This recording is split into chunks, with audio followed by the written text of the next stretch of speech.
কি উপায় হবে আমার মরণে, কেমনে একা থাকবো আধার কবরে, এ জীবনে না করিলাম বন্দেগী, গুনাহ করে কাটাইলাম জিন্দেগি, গুনাহ করে কাটাইলাম জিন্দেগি। তওবা করে আবার তওবা ভাঙ্গিলাম, তওবা করে আবার তওবা ভাঙ্গিলাম, অবশেষে খাঁটি তওবা করিলাম, অবশেষে খাঁটি তওবা করিলাম। আল্লাহর কাছে খাঁটি অন্তরে তওবা করো রে যুবক ও পর্দার আড়ালের মা ও বৃদ্ধ বাবাজিরা, দুনিয়াটা কিছুই না। এই ময়দানে তাকায় দেখ কেমন বান্দা আছে মা হারা বাবা হারা ইয়াতীম। কেউ ঘরে গিয়া যাবে, মোনাজাতের পরে ঘরে চলে যাবে, গিয়া দরজা যাওয়ার আগেই দেখবে দরজাটা খুলিয়া মা তাকায় আছে। আর যদি বলে মা গভীর রাতে তুমি কি ঘুমাও নাই, মা বলবে তোর অপেক্ষায় আমি মা ঘুমাই নাই, মা খানার প্লেটটা নিয়ে বলবে বাবা খানা খাও। মা তুমি খেয়েছো বলে মা বলবে আমি এক লোকমা খানাও খাই না। মা তুমি কেন খাও না, বলে তুই না আসা পর্যন্ত আমার খানা খাইতে মনে চায় না। আর যেই বান্দা ঘরে গিয়া দরজা ধাক্কাবে খুলবে না, ওরে জিজ্ঞাসা কর তোর দরজা কেন বন্ধ, বলবে আমার দরজা খোলার সে আমার মা নাই, আমার বাবাও নাই। আজ আমাকে সবাই বলে ইয়াতীম, আমি চির ইয়াতীম, আমার মা নাই বাবা নাই। যুবক ঈদের নামাজে যায়, নামাজ পড়ে সবাই আনন্দের বাড়ি রাস্তা খায় ঘুরতেছে, আর এক যুবক কবরের কিনারায় দাঁড়ায় দাঁড়ায় কান্না করে। সবাই বলে যুবক কেন কাঁদো, আজকে ঈদের আনন্দ। যুবক বলে সবার মা আছে বাবা আছে, আজ আমি ঈদের নামাজে যখন যাই আমি তাকায় দেখি মায়ের বিছানা খালি পড়ে আছে, বিছানায় আমার মা নাই, বাবার বিছানাটা খালি আমার বাবা নাই। ওরে আমার নবীও বড় ইয়াতীম। ওই তায়েফের ময়দানে যখন কাফেরের বাচ্চারা পাথর নিক্ষেপ করে রক্ত ঝরে ঝরে জুতা আটকায়া যায়, আমার আল্লাহ জিবরাইলের পাঠায় কয় নবীরে গিয়া সালাম জানা দাও। আমার নবীর কান্না আমি আল্লাহ সহ্য করতে পারি না।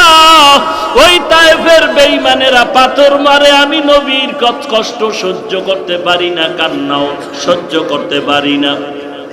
আল্লাহর নবীর কান্না, আসমান কাঁদে জমিন কাঁদে। জিবরাইল বলে নবী ওই তায়েফের বেঈমানেরা পাথর মারে, অর্ডার দেন আমি জমিনটা উল্টায় দেই। কেমন মায়ার নবী আমার, কেমন দয়ার নবী আমার। আমার নবী কাঁদে আর বলে জিবরাইল এদেরকে মারিও না, এরা আমি নবীর এখনো চিনে না, যদি চিনতো আমারে আর কখনো পাথর মারতো না। যেই নবীর শরীরের মধ্যে মশা মাছি পড়া হারাম, ওই নবীর শরীরের ভিতরে পাথর পড়তেছে বৃষ্টির মতো পাথরের আঘাত। ওরে নবীর উম্মতের দল, বল, আমার মায়ার নবীর মায়াত উম্মত হওয়ার পরেও কেন সেই নবীর সুন্নাত অনুযায়ী জীবনটা চালাও না? এরে আল্লাহর বান্দা, চোখের পানি ছেড়ে কান্না করো, তওবা করো।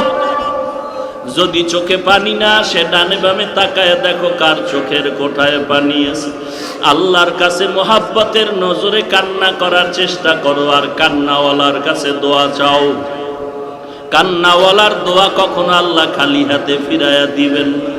বলো, কান্নাওয়ালা ভাই, আমার কপাল খারাপ, গুনার কারণে দিলটা পাথরের মতো শক্ত, চোখে পানি নাই। ওরে কান্নাওয়ালা ভাই, তোমার কপাল ভালো, তোমার উপরে আল্লাহর বড় রহমত, তোমার উপরে আল্লাহর বড় দয়া।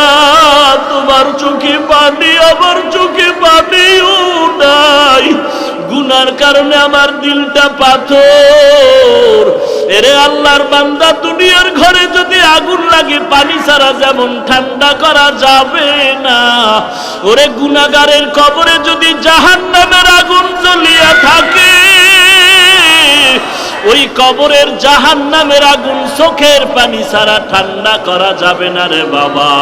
মাথাটা নত করে আল্লাহর কাছে বলো, আল্লাহ কান্নাওয়ালা চক্ষু দান করো, কান্নাওয়ালা চক্ষু দান করো, কান্নাওয়ালা চক্ষু দান করো আল্লাহ। আর জীবনে গুনাহ করব না, নবীর সুন্নতের জবাই করব না। মরণ থেকে যতই পালাও, মরণ তোমায় নিবে ঘিরি। যদিও সুদূর আকাশ পানে লুকাও, সেথায় লাগিয়ে সিঁড়ি। নদী পথে নৌকা চালাও ও মাঝি ভাই, বেলা ডোবার আগে আমি ওপার উঠতে চাই। ডুবে গেলে বেলা রে আর উঠে না, ভেঙে গেলে বেলা রে আর জমে না। এক সময় মাঠে খেলাধুলা করতাম ছাত্র ভাই, আজকে সেই খেলার মাঠের বন্ধু বান্ধব একজন আর খবরও জানি না, মোবাইলও পাই না, কই আছে। মাঝে মাঝে বালিশে মাথা লাগায় চিন্তা করি, সেই ছোটবেলার খেলা, কত আনন্দের সেই রাত, কত সে আনন্দের দিন। এলাকার বন্ধু বান্ধব কত, একই বাড়ির পাশের মানুষ নিয়ে যুবকেরা আমরা খেলতাম, বাচ্চারা। 12 বছর 10 বছর হয়ে গেল, সেই খেলার বন্ধু কাউকে খুঁজিয়া পাই না, খবরও জানি না কই আছে, মোবাইল নেই। লেখাপড়ার টেবিলে কত বন্ধু বান্ধব আমার ছিল, একটা কিছু খাইলে তাকে না দিয়া খাইতাম না, ওই বন্ধু আমারে না দিয়া খাইতো না। কোথাও ঘুরতে গেলে একত্রে যাইতাম। আজকে সেই বন্ধুরা কে কোথায় গেল একবারও খবর নিতে পারলাম না। আমার ব্যস্ততা আমি, বন্ধু তার ব্যস্ততায় সে ব্যস্ত। কোথায় গেল সে আমার আপন? আজকে আমার পার্শ্বে যারা আছে, আমি এখন আমার নিজের চিন্তায় ব্যস্ত হয়ে পড়েছি। কোথায় গেল আমার দাদা, কোথায় গেল দাদি, কোথায় নানা নানি চলে গেল, কোথায় আমার সে ছাত্র ভাই, কোথায় আমার খেলার জিন্দেগির বন্ধু, কোথায় চলে গেল? এক এক করে সবাই যাচ্ছে, খবর নাই। এমন একদিন জমিনে মাইকে মসজিদে মুয়াজ্জিন বলবে, অমুক বান্দাও জমিনের মধ্যে নাই। বিদায়ের ঘন্টায় বাড়ি পড়ে যাবে। রাতের বেলা ঘুমায় গেলাম, দরজা বন্ধ, বাতি বন্ধ হয়ে গেল। সকালবেলা মা ডাকতে আসলো, বাবা ওঠ আর ঘুমাইস না, সকাল হয়ে গেল। মায়ের দরজায় ধাক্কা দেয়, অন্যদিন এক ডাকে দরজা খুলে, আজকে 13টা ডাক দিল, দরজা খুলে না। মায়ের মনে দাগ কেটে গেল, কি ব্যাপার? মা চিন্তা ভাবনা করে দরজারে জোরে ধাক্কা দিছে, খুলে গেল। এরে বাবা, তুই এত ঘুমাও। শরীরের মধ্যে একটু হাতটা লাগায়, মৃদু ধাক্কা দিয়া দেখে পুরো বডিটা কাঠের মতো শক্ত হয়ে গেছে। হাতটা লাগায় দেখে পুরো বডি ঠান্ডা বরফের মতো হয়ে গেছে। মায়ের আর বুঝার বাকি নাই, চিৎকার দিয়া কয়, তোরা কোথায় আছো? আবার বাবাই জমিনে নাই। এবার সবাই দৌড়ে এসে দেখে নাই, গতকালকে মাঠে ছিল। এখন সবাই কান্না করে, কেউ দৌড়ায়, তাড়াতাড়ি ইমাম সাহেবের খবর দাও, জানাজা না পড়ায় যেন কোথাও না যায়। দৌড়াচ্ছে বাঁশ বাগানে, তাড়াতাড়ি বাঁশ কাটার ব্যবস্থা কর। কেউ দৌড়াচ্ছে বাঁশ বাগানে, কবরটা খনন কর। কেউ দৌড়াচ্ছে গরম পানি রেডি কর। জীবনের শেষ গোসল বড়ই পাতা দিয়া গরম পানি দিয়া রেডি করে দাও। তুমি আমি আর কথা বলতে পারি না, তাকায়া দেখতেছি। ওরে আল্লাহর বান্দা, আমার জন্য গরম পানি রেডি হয়ে যাচ্ছে, আমার জন্য কবর রেডি হয়ে যাচ্ছে, খাটিয়া আনার জন্য লোক দৌড়াচ্ছে। আমার মা তখন আমাকে নিয়ে যায়, মা শেষবারের মতো কয়, আর একটু নজর দেখায় যা, বাবারে নিয়ে যাইছে। জানাজা পড়ায় চিরবিদায়। বাবা কবরের কিনারায় দাঁড়ায় দাঁড়ায় কান্না করে। খানা খাইতে গেল কাঁদে, মা খানা খায় না, সন্তানের চিন্তা। এত বড় আনন্দের ঈদ, মায়ের মনে কোনো আনন্দ নাই। আমার সন্তান নাই, আমার জীবনের আনন্দ নিমিষেই মিটে গেল। এরে সন্তান, কিসের দুনিয়ার পাগল? যদি ছাত্রদের মধ্যে আদর্শ ছাত্র হয়ে যাইতে পারো, সব ছাত্ররা দোয়া করবে, শিক্ষকেরা দোয়া করবে। আমার এই ছাত্র ভাইটা, আমরা যত গুনার আড্ডা দিতাম, কিন্তু ওরে দেখতাম সময় মতো গিয়া নামাজটা পড়ছে। আমরা যত আড্ডা দিতাম, ও দূরে থাকতো, আসতে চাইতো না, বড় ভদ্র, কোনো আড্ডা দিত না, কোনো মেয়ের সাথে কথা বলতো না। শিক্ষকেরাও বলে ছাত্রটা বড় ভালো ছিল, আমাদের কখনো বেয়াদবিমূলক আমাদের সাথে আচরণ করে নাই। সবাই দিল ভরে কাঁদে আর দোয়া করে। আর যদি তোর জীবন তেমন হয়, এলাকার সবাই বলবে ও মরে গেছে, ভালো হয়েছে, কারণ আলেমরে গালি দিত, ইমামরে গালি দিত, শিক্ষকের বিরুদ্ধে আন্দোলন করত। ও মরে যাওয়াটা আমাদের এলাকার শান্তি হয়ে গেল, ধন্য কপাল তোর নষ্ট হয়ে গেল। এরে যুবক, ওই কবরে যাওয়ার পরে প্রশ্ন তিনটা রেডি করিয়া তারপরে যা। রবের পরিচয়টা ঠিক করিয়া কবরে যা। ধর্ম তোর কোনটা তাও পরিচয় নিয়ে কবরে যা। কোন ধর্মের বান্দা তুই নির্ণয় কর, কোন রবের তুই গোলাম নির্ণয় করে কবরে যা। তোর নবীকে তাকেও চিনিয়া ল। মুখে বলবি নবী আমার মদিনাওয়ালা, গালের মধ্যে নবীর দাড়ি রাখবি না, গাদ্দারি করবি আর বৃদ্ধাঙ্গুলি দেখাবি। আল্লাহ তাআলা কিন্তু করায় ঘন্টায় হিসাব নিয়ে তোর পাশে আর একটা ভাইরে দাঁড় করায় দেখায় বলবে, দেখ তুইও স্কুল কলেজ ভার্সিটিতে পড়ছো, এই ছেলেটা স্কুল কলেজ ভার্সিটিতে পড়েছে। তুই নামাজ পড়ো নাই, দাড়ি রাখো নাই, এই ছেলে স্কুল কলেজ ভার্সিটিতে পড়িয়া দাড়ি কাটে নাই, নামাজ ছাড়ে নাই। নাই নাই, তুই কেন পারো না? রে যুবক, ও ব্যবসায়ী ভাই, তোমার মতো কত ব্যবসায়ী নামাজ ছাড়ে না। নামাজের সময় দোকানের ঝাপটা ফালায়, শাটার ফালায় মসজিদে গিয়া হাজির। এ ব্যবসায়ী ভাই, তুই কেন পারো না? জবাব দিতে হবে, আল্লাহর দরবারে পালাবার জায়গা নেই। তোমার মতো যুবক ড্রাইভারি করে, নামাজের সময় নামাজ পড়ে। তোমার মতো আমার মতো বহু যুবক আজকে কোটি টাকার ব্যবসা করে, 1 টাকাও হারাম খায় না। তুমি কেন পারো না? আল্লাহর কাছে জবাব দিতে হবে, পালাবার কোনো রাস্তা খুঁজে পাবা না রে মুমিন। অতএব তওবা করে নাও, জাহান্নামের আযাব সহ্য করতে পারবি না রে বান্দা। চোখ দুটো বন্ধ করে একটু গুনাহের দিকে তাকায় দেখ। গুনাহগারের জন্য জাহান্নাম আল্লাহর কোরআনের আওয়াজ, নেক আমলওয়ালার জন্য জান্নাত আল্লাহর কোরআনেরই ঘোষণা। অতএব বান্দা, পুলিশে একটা বেতের বাড়ি দিলে কষ্ট পাই, সহ্য করতে পারি না।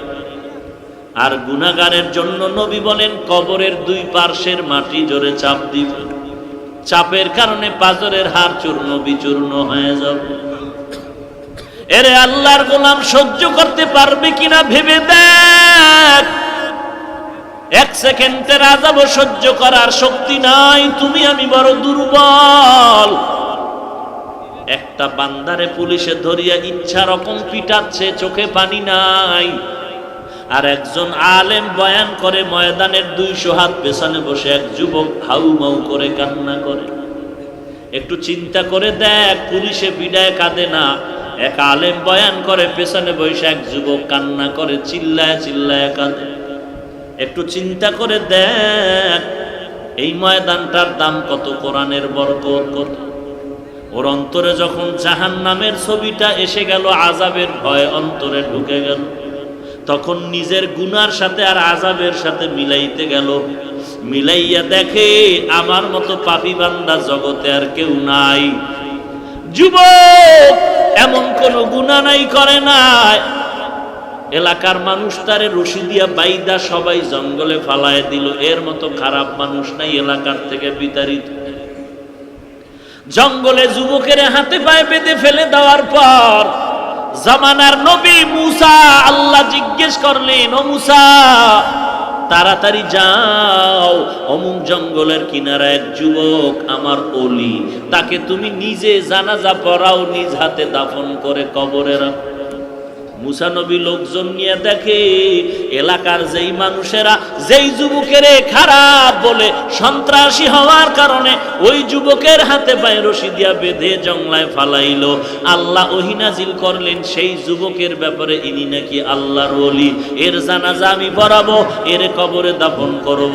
আল্লাহর অর্ডার, মুসা নবী তার জানাজা পড়ালেন, দাফন করলেন। আল্লাহর কাছে পরে জানতে চাইলেন, আল্লাহ এলাকার সবাই বাইদা ফালায় দিলাম, রশি দিয়া বাঁধলাম, এরপরে কারণে সবার থেকে বড় খারাপ সন্ত্রাসী তুমি বললা এই যুবক নাকি ওলিয়ে কামেল, কারণটা কি? আল্লাহ কয়, ও মুসা তুমি কি জানো না তোমার রব আল্লাহর নাম আছে আর একটা গফফার? তুমি কি জানো না আমার নাম রহমান? তুমি কি জানো না আমি আল্লাহর এক নাম রহিম? তুমি কি জানো না আমি আল্লাহর একটা নাম সত্তার? এলাকার সবাই যুবকের বেঁধে জঙ্গলের মধ্যে যখন ফালায় গেল, ওই যুবক অসহায়ের মতো এমন কান্নার আওয়াজ, আমি আল্লাহর দিকে মনোনিবেশ হয়ে বলেন, আল্লাহ আমার মা নাই, বাবাও নাই, আমার মা দরজা বন্ধ করে আমারে তাড়ায় দিল, আমার বাবায় তাড়ায় দিল। দুনিয়াতে একজনে কেউ যদি ধমক দেয়, সন্তান মা বাবার কাছে গিয়ে আশ্রয় নেয়, বাবায় ধমক দিলে মায়ের কাছে আশ্রয় নেয়, মা ধমক দিলে বাবার কাছে গিয়ে আশ্রয় নেয়। আজ আমার কপাল এত খারাপ, এলাকাবাসীও তাড়ায় দিল, মা বাবাও তাড়ায় দিল, আশ্রয়ের কোনো দরজা নাই। তবে আল্লাহ আমি ওলামায়ে কেরামদের বয়ানে শুনেছি ফাঁকে ফাঁকে, ও আল্লাহ তোমার নাকি গফফার নামের একটা দরজা আছে, তোমার নাকি রহমান নামের একটা দরওয়াজা আছে রে আল্লাহ। আমার জীবনে এমন কোন গুনাহ নাই যে গুনাহ আমি করি নাই রে আল্লাহ। আমার হাতের দিকে তাকায় দেখি গুনার কারণে আমার হাতগুলো নাপাক হয়ে গেছে, আমার জবানের দিকে তাকায় দেখি গুনার কারণে আমার জবানটা নাপাক, গুনাহের কারণে আমার চোখ দুটো নাপাক, আমার গুনাহ করার কারণে আমার অন্তরটা নাপাক, গুনাহের কারণে আমার পা দুটো নাপাক। আমার গুনার খবর আমার মা বাবা কেউ জানে না, আল্লাহ তুমি জানো। আমার মায়ে জানলে লাথি মেরে তাড়ায় দিত। ও আল্লাহ তুমি আমার গুনার খবর জানার পরেও রাগ করিয়া পানি বন্ধ করো নাই, সূর্যের আলো বন্ধ করো নাই, ও আল্লাহ বাতাস বন্ধ করো নাই।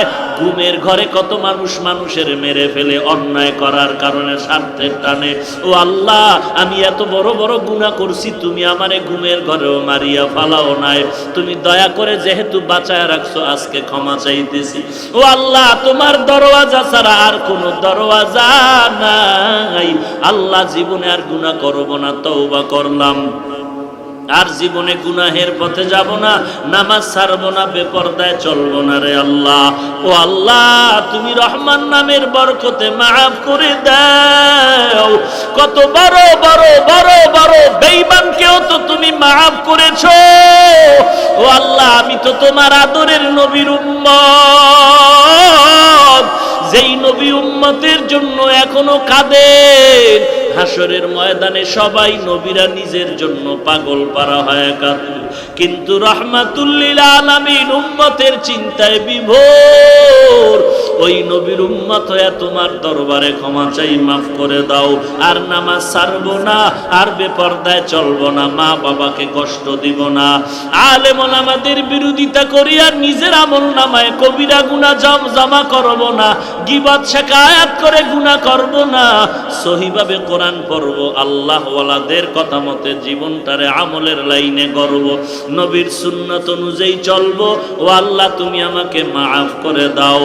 আল্লাহর নবী বলেন, বান্দা যদি জাহান্নামের ভয়ে গুনার কথা স্মরণ করে এক ফোঁটা পানি চোখ থেকে বের করে দেয়, গাভীর ওলান থেকে দুধ বের করে গাভীর ওলানে যেমন দুধটা ঢুকানো সম্ভব না, কান্নাওয়ালা বান্দাকে আর জাহান্নামে দেওয়াও সম্ভব হবে না। এরে নবীর উম্মত, আশিকে রাসূলের দল, ওমরের মতো আশিক তো কেউ হতে পারবি না রে যুবক। আবু বকর সিদ্দিকের মতো আশিকে রাসূল কেউ হতে পারবে না, হযরত আলীর মতো আশিকে রাসূল কেউ হতে পারবে না, ওসমান জিন্নুরাইনের মতো কেউ আশিকে রাসূল হতে পারবে না। সেই ওমর, সেই আবু বকর, সেই আলী, সেই ওসমান, যাদের নামে জান্নাতের সুসংবাদ জমিনের মধ্যে দেওয়া আছে, ইতিহাসটা পড়িয়া দেখ, মরণ পর্যন্ত আবু বকরের শুধু কান্না কান্না কান্না আর কান্নার আওয়াজ। কেন আবু বকর কাঁদে, কেন ওমর কাঁদে, কেন ওসমান কাঁদে, কেন হযরত আলী কাঁদে? কান্নার একটাই কারণ, কবরে আমি একা কেমনে থাকবো। জবান দিয়া কাউকে গালি দিব না, মিথ্যা কথা বলবো না, কারো গীবত শিকায়াত করে নিজের জীবনটারে নষ্ট করব না। আল্লাহর কাছে তওবা করার যদি নিয়ত থাকে, ওরে ডানে বামে তাকায় দেখ, ওরে বাবায় যদি দোয়া করে সন্তানের জন্য দোয়া কবুল হয়ে যাবে, মা যদি দোয়া করে কবুল হয়ে যাবে। এখানে যদি দেখো কারো মা নাই, কারো বাবা আছে, বাবার কাছে গিয়া দোয়া চাও। যদি দেখো বাবা নাই, তো বাবার মতো সাদা দাড়িওয়ালা কে আছে তাকায় দেখ। সাদা দাড়িওয়ালাও দোয়া করলে কপালটা খুলে যাবে রে যুবক। সাদা দাড়িওয়ালার সাথে বেয়াদবি করবি না। সাদা দাড়িওয়ালা যদি দোয়া করে দেয়, আমার আল্লাহ দোয়া কবুল না করে পারবে না। যদি দেখো সাদা দাড়িওয়ালাও কেউ তোমার পাশে নাই, দেখ বড় ভাইয়ের মতো আপন কেউ আছে নাকি। ওই বড় ভাইয়ের মতো যদি কাউকে পাও, হাতটা দিয়া বলো, ভাই আমার জন্য দোয়া করো। বড় ভাই ছোট ভাইরে দোয়া করলে আমার আল্লাহ খুশি হয়ে যায়। এরে নবীর উম্মতের দল, আল্লাহর কোরআন সত্য, নবীর হাদিস সত্য।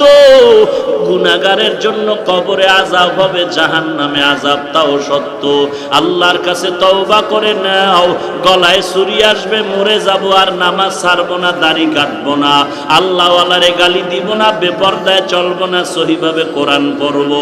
তওবা করার যদি নিয়ত হয়, মুনাফিকি যদি না থাকে, খাঁটি তওবার নিয়তে দুটো হাত আমার আল্লাহকে দেখায় দাও। আয় আল্লাহ, সবার হাত আপনি কবুল করে নেন, আমাদের তওবা কবুল করে নেন, তওবার উপরে মজবুত হয়ে চলার তৌফিক দান করেন, আমিন। আলহামদুলিল্লাহি রাব্বিল আলামিন, ওয়াসসালাতু ওয়াসসালামু আলা সাইয়্যিদিল আমবিয়াই ওয়াল মুরসালিন ওয়া আলা আলিহি ওয়া আসহাবিহি আজমাইন, ইয়া আরহামার রাহিমিন,